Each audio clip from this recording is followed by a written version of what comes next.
Hi, it's National Crisis Autism Girl. So I am currently using my computer today to see if I'm using a microphone. So there you go. Anyway, so today I wanted to talk about who is, my opinion, the best avatar that's airbender ship.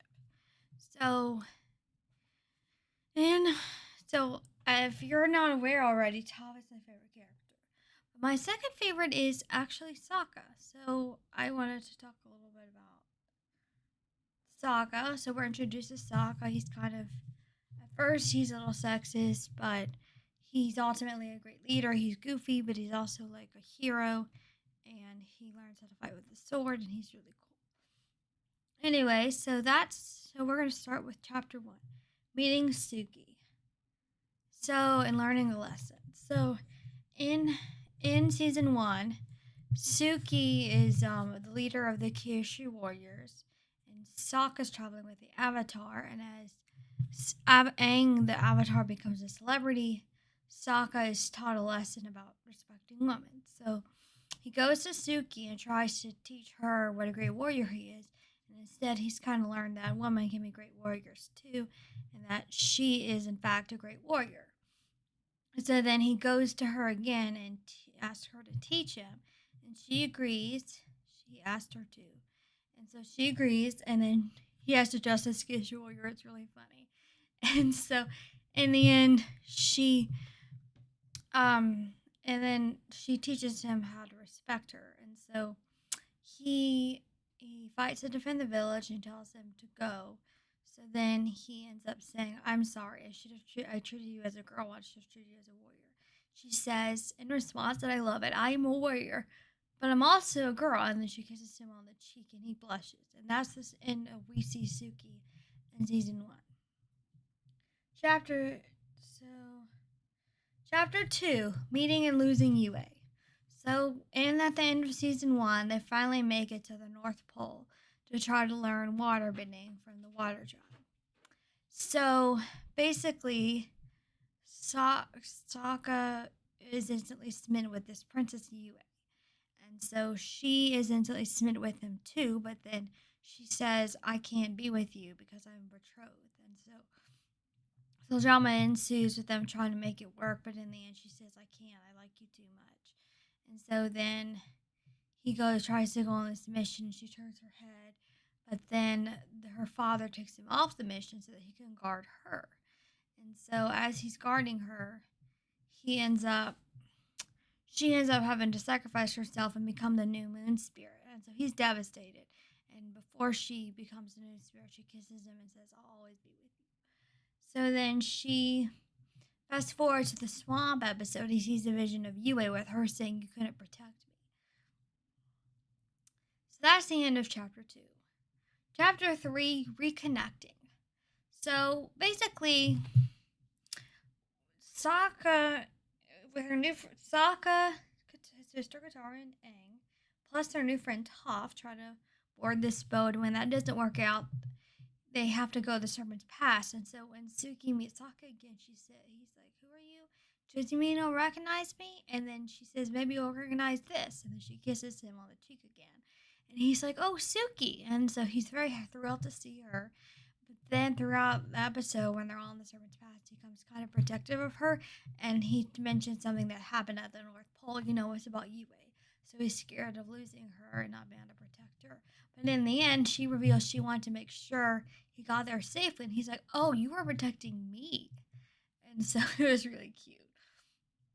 So, and then in the end, she has to go back to her duties.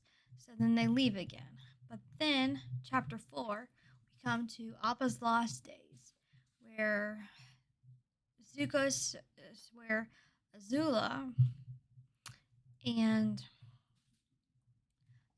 her friends May and Ty Lee end up ambushing the Kyushu warriors and steal their clothes and pretend to be Kyushu warriors. And Suki sacrifices herself so that Appa can get away. And so she's arrested and put in the boiling rock unbeknownst to anyone.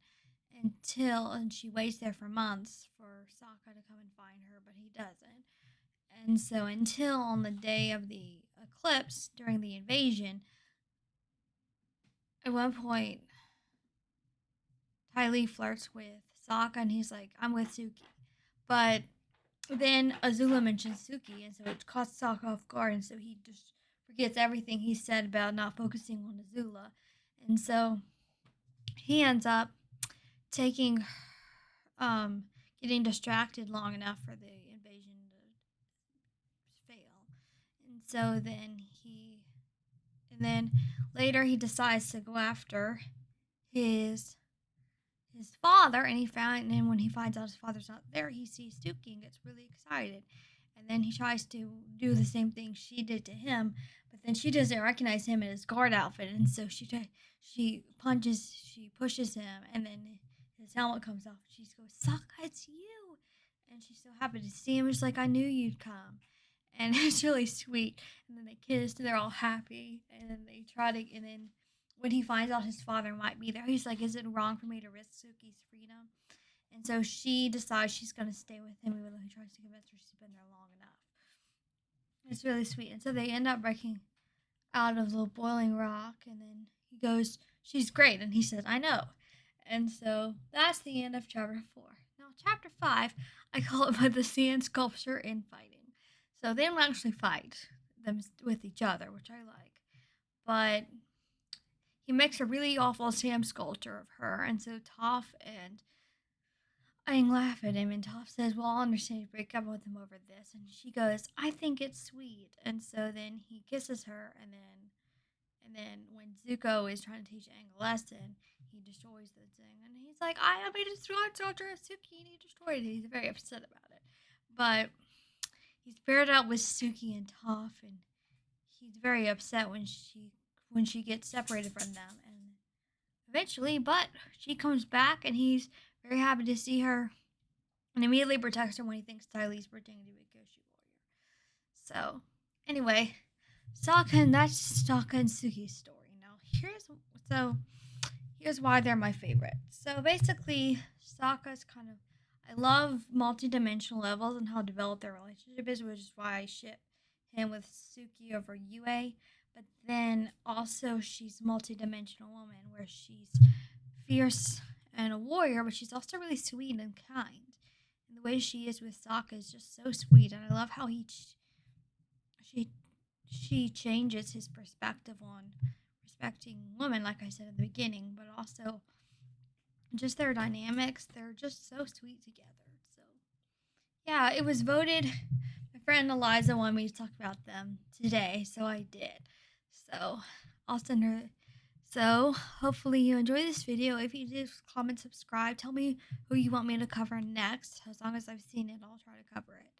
So anyway, if you have any questions, send me an email in the description below.